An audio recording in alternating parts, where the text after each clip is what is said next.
Bonjour à tous. Merci professeur Montalesco, merci professeur Atem de m'avoir invité à rapporter ce cas clinique qui nous a beaucoup occupé dans le service. Donc il s'agit du cas de monsieur P, qui est un patient de basketteur de 19 ans qui a été sélectionné pour passer professionnel. Il a été adressé par son médecin du sport pour un bilan cardiovasculaire à notre équipe.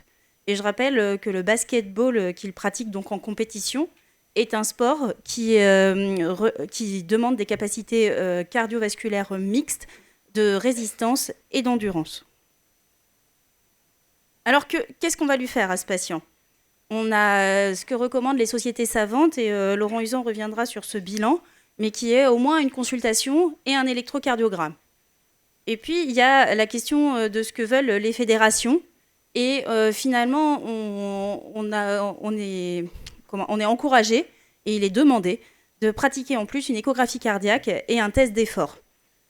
Dans les études, ça apporte une sensibilité supplémentaire au dépistage. En fait, cette sensibilité est très faible chez le patient asymptomatique. Et l'idée de cette consultation, de toute façon, du sportif, c'est de prévenir la mort subite. Mort subite qui, chez le patient de moins de 35 ans, jeune athlète, ces patients présentent un risque multiplié par 5 par rapport à un sportif occasionnel du même âge. Les causes sont multiples, notamment on recherche des cardiomyopathies génétiques. Donc on le voit en consultation de cardiologie du sport, avant de faire les examens complémentaires, et on reprend de façon rigoureuse les antécédents médicaux du patient. Bon, il a 19 ans, il n'en a pas. On lui pose des questions sur sa famille. Est-ce qu'il y a des morts subites notamment ? Il n'y en a pas. Des antécédents chirurgicaux, des facteurs de risque cardiovasculaire, des drogues, on l'interroge dans tous les sens. Des symptômes, non plus. Puis quand même, à force de l'interroger, peut-être une fois, il a été à l'hôpital, il s'en souvient, c'était pour un malaise pendant un match. Mais il y a 5 ans, il était petit.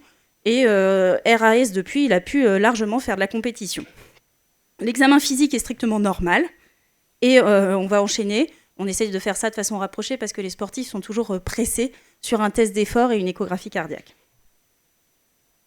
Donc sur les résultats des premiers examens complémentaires, donc le bilan standard pour nous chez un basketteur de haut niveau, donc le test d'effort est pratiqué, il est maximal, mené à 90% de la fréquence maximale théorique. Il fait 260 watts, 15 mètres, 110% de la théorique. Il s'arrête pour fatigue musculaire. Le Borg est à 7 sur 10. Ce test est négatif cliniquement, électriquement, et il y a un bon profil tensionnel d'effort. On passe à l'échographie cardiaque de repos, qui retrouve une fraction d'éjection ventriculaire à 58%, donc normale, un ventricule gauche de dimension normale, une aorte régulière, pas de valvulopathie, une oreillette gauche non dilatée. Enfin, il y a un petit souci quand l'opérateur a fait la parasternale petit axe, il est interpellé et gêné par les ostia coronaires, et notamment, même si on ne voit pas très bien les cuspes, sur la naissance des deux coronaires, ici la coronaire gauche a priori et ici la coronaire droite, qui naissent en tout cas du même côté. Donc là, il se dit, bon, je suis interpellé, va peut-être falloir aller plus loin. Juste pour mémoire, je vous ai mis ici un petit rappel anatomique, c'est-à-dire qu'ici, vous avez la cusp antéro-gauche, d'où naît la coronaire gauche, et ici, la cusp antéro-droite, d'où naît la coronaire droite. En tout cas, ces coronaires naissent de façon opposée. Donc, selon les recommandations, on décide d'aller un petit peu plus loin.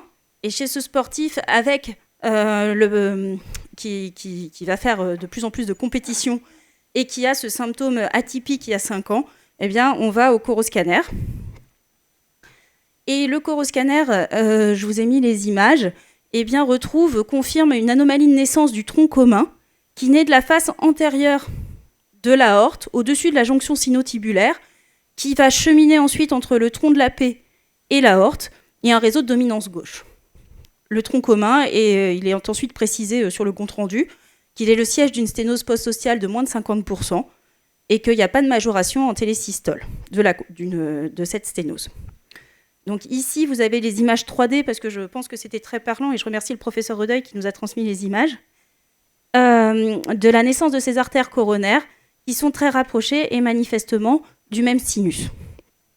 Pour information, je vous ai mis ici une naissance normale des artères coronaires.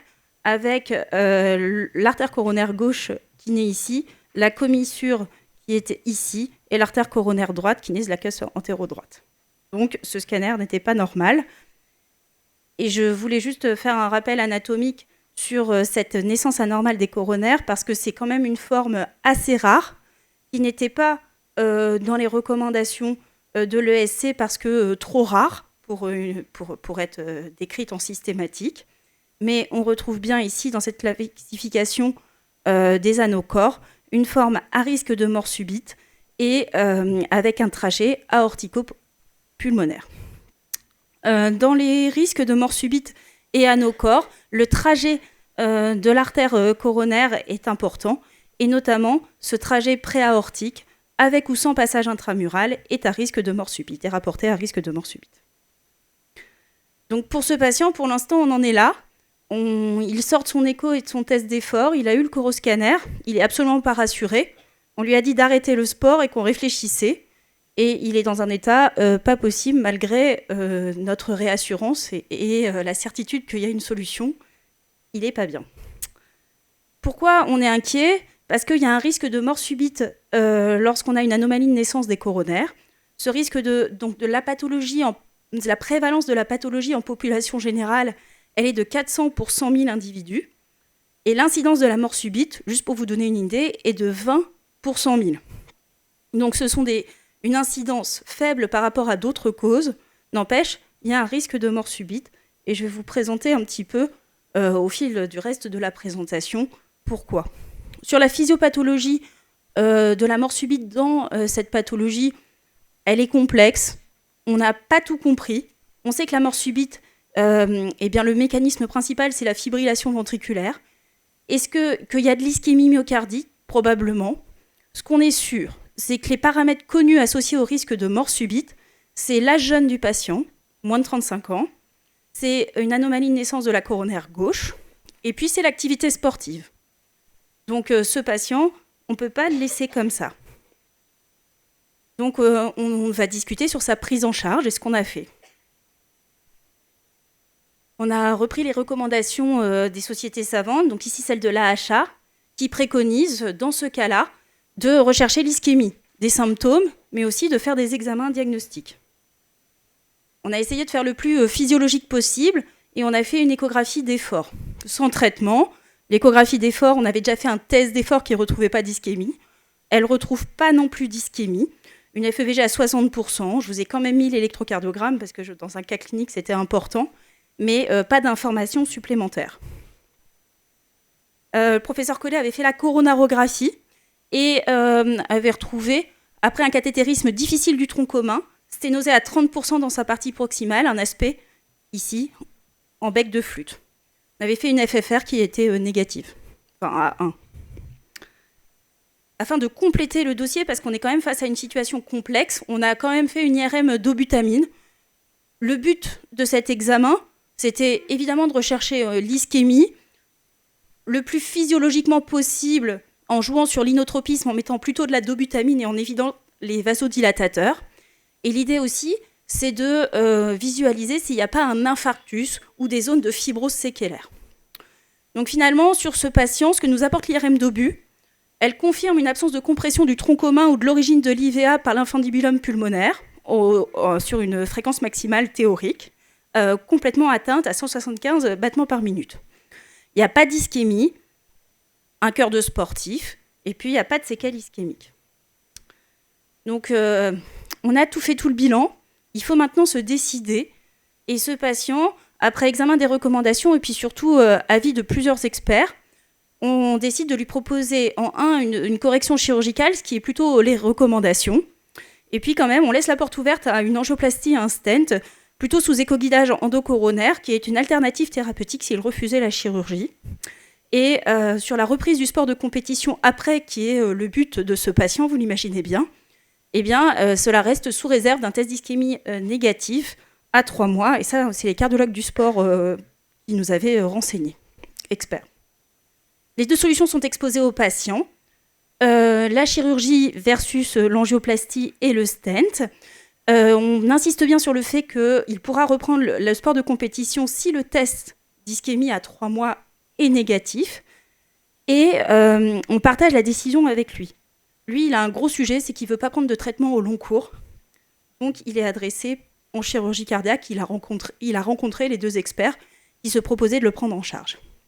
La chirurgie, elle a consisté en une réimplantation de la coronaire gauche dans l'ostium coronaire gauche, une resuspension de la commissure coronaire gauche, commissure coronaire gauche et droite, sous circulation extracorporelle. Il y a eu un examen évidemment du culotte aortique qui confirme les constatations du scanner sur la naissance, sur l'ostium coronaire gauche qui est né dans le sinus coronaire droite. Et il y avait une impossibilité de l'autre technique chirurgicale recommandée qui est le unroofing, car le trajet intramural de la coronaire était très court. Je vous ai mis les images de scanner post-chirurgical. Le test d'effort a été fait en réadaptation et on attend pour en refaire un parce qu'il est négatif, il n'y a pas d'ischémie, mais là, le patient souhaite se réentraîner afin d'en faire un. Donc, c'est plusieurs mois qu'il attend. Et on voit quand même que le résultat est largement satisfaisant. Et je vais conclure ce cas clinique en insistant sur l'importance du bilan cardiovasculaire chez ces sportifs de haut niveau. Si on le fait, il faut être très très rigoureux, notamment sur l'interrogatoire. Et si on fait l'échographie cardiaque, rechercher les ostia coronaires et leur naissance. Et puis, ce cas clinique reflète bien l'importance d'une décision pluridisciplinaire dont le patient a bénéficié, avec cardiologue du sport expert, chirurgien, coronarographiste, radiologue, échographiste, et dont il a pu faire partie. Et puis, je rappelle, la forme à risque de mort subite, c'est la naissance gauche, l'anocorps gauche, l'âge jeune et la pratique sportive. Je vous remercie.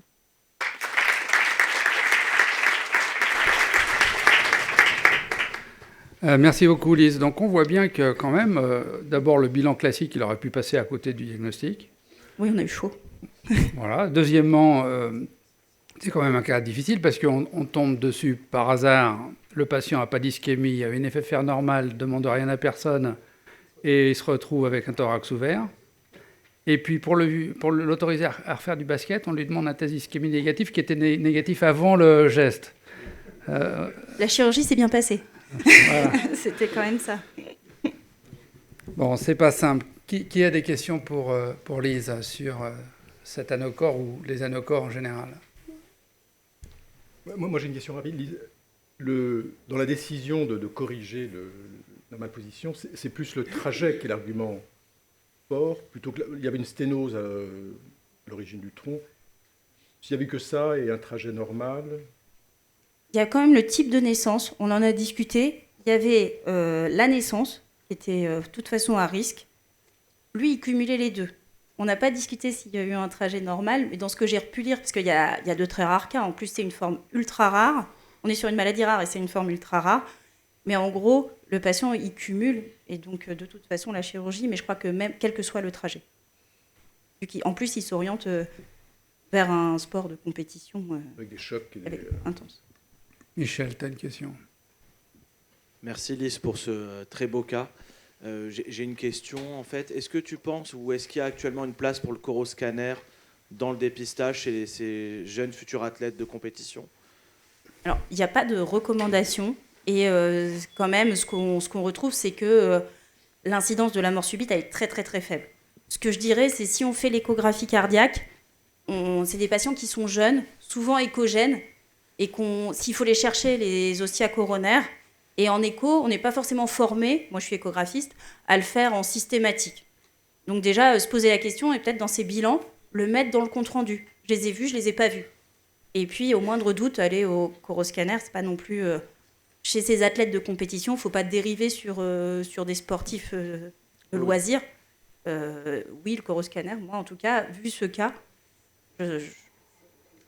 donc je le ferai plus facilement. Merci, c'est très clair, merci. Oui, on peut donner le micro à Jean-Charles. Merci. Il n'avait pas le Marfan en plus, ce basketteur. Parce que quand on voit Victor, etc., 2,16 m. Tu croyais qu'il a le Marfan et qu'il va mourir sur un terrain de basket américain? Non, mais ça peut compliquer la chirurgie. Il était tout petit, lui. C'était un basketteur. Alors, il n'a pas le morphotype. Vraiment pas. Non. Benoît, tu veux pas nous commenter un peu ces morts subites chez les sujets jeunes, sportifs parce que on a quand même du mal à comprendre ce qui cause la mort subite. Est-ce que c'est l'ischémie à chaque fois? Est-ce que c'est la compression? Certains disent l'hypertension pulmonaire d'effort, mais elle n'est pas toujours là. Qu'est-ce qui fait que ces anocorps, ils font la mort subite? Alors, merci pour la question. Mais non, mais je pense que l'étude REST, je vais en dire un mot dans un dernier topo. Ça m'a fait changer d'attitude, justement vis-à-vis des sportifs, des gens chez qui on essaie de faire l'examen pour le dépistage. Alors d'une part, lui, il n'est tout de même pas tout à fait asymptomatique. Il a fait un malaise, certes, un peu bizarre. Il va faire du sport de haut niveau. Il a tout de même fait un malaise sur un terrain de basket une fois. Et moi, un des messages, j'ai complètement changé d'attitude à l'issue de l'étude REST, dont on va dire 2 mots, c'est que si quelqu'un y a un symptôme, je suis beaucoup... là, je vais à fond. Et notamment, chez un sujet jeune, l'écho, on doit voir si on ne voit pas les osseillats des artères coronaires, et ben moi, je vais au coroscanner. Alors qu'avant, je ne faisais jamais ça. C'est vraiment une attitude où j'ai changé. Ça, c'est le premier élément. Et vous verrez tout à l'heure un cas où c'est l'autre anomalie qui est tout de même 10 fois plus fréquente, c'est-à-dire la coronaire droite qui naît du sinus antéro-gauche et qui est réputée pour être beaucoup moins mortelle. Là, en l'occurrence, dans REST, il y en a une où ça a posé problème. Mais elle était symptomatique et ça avait été ignoré. La deuxième chose, je pense vraiment qu'ils font... Alors, c'est tout à fait classique que les épreuves d'effort soient négatives. Il ne faut surtout pas être rassuré par ça... dans les anomalies de naissance coronaire. Et la dernière chose, moi je crois vraiment qu'ils font que c'est de l'ischémie, qu'ils font de l'ischémie, Alors pourquoi ils ne font pas des efforts?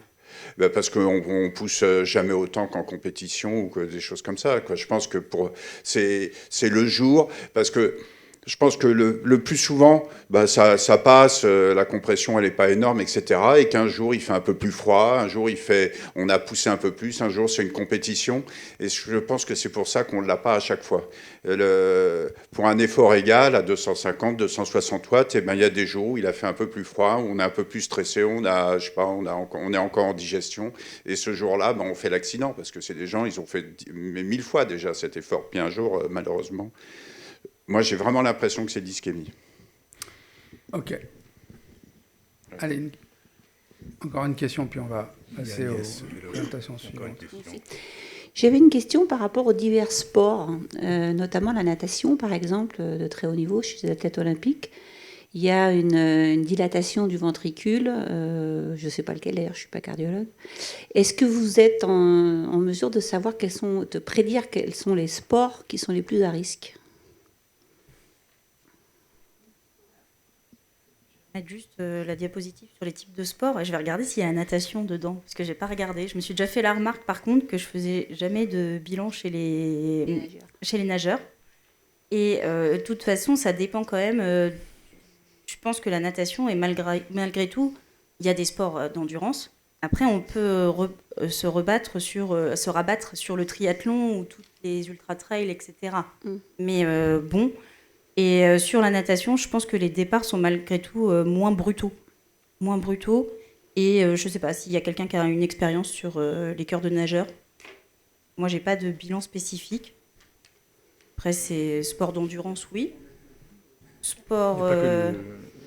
Il n'y a pas que de l'endurance dans la nage. Il y a aussi non, en fait, les nageurs de très haut niveau sont forcément des... J'en fais partie, c'est pour ça que je connais. C'est forcément des gens qui ont commencé la compétition très tôt, à 5-6 ans, et qui vont faire des efforts, on va dire 10 heures par jour à l'horizontale, et le cœur se développe différemment. Donc la question, c'était est-ce que vous, en tant qu'échographe, vous pouvez le voir? Et il y a des cas de mort subite en natation, mais induit non pas par la naissance, c'est pas de l'acquis, c'est de l'acquis, c'est pas de la génétique. Vous avez rien du tout là-dessus? Pas sur les nageurs. Par contre, sur la dilatation du ventricule gauche chez le sportif de haut niveau, oui, il y en a. Et ça fait partie des modifications physiologiques. Et aussi sur le ventricule droit, notamment. Et ça, c'est la limite entre génétique préexistante ou déformation du ventricule droit liée au sport. C'est un sujet d'étude, à l'heure actuelle, extrêmement vaste. Je ne sais pas répondre pour la natation, mais pour cette limite du cœur normal ou du cœur de la modification liée au sport ou de cardiopathie préexistante, ça, elle n'est pas trouvée, on ne sait pas pourquoi. Par contre, ce qui est sûr, c'est que quelqu'un qui a des facteurs de risque d'avoir une cardiopathie génétique, par exemple familiaux, ou par exemple qui aurait un gène mais non exprimé, on le saurait, par exemple, on peut lui déconseiller l'activité quand même de compétition au moindre doute. Sur un cœur, un VD qui serait trabéculé, par exemple, en plus avec un antécédent familial, lui n'est pas malade, mais est-ce que cette activité sportive de compétition va être délétère ? C'est des questions qu'on se pose, mais qu'on n'a pas la réponse. Pas à ma connaissance.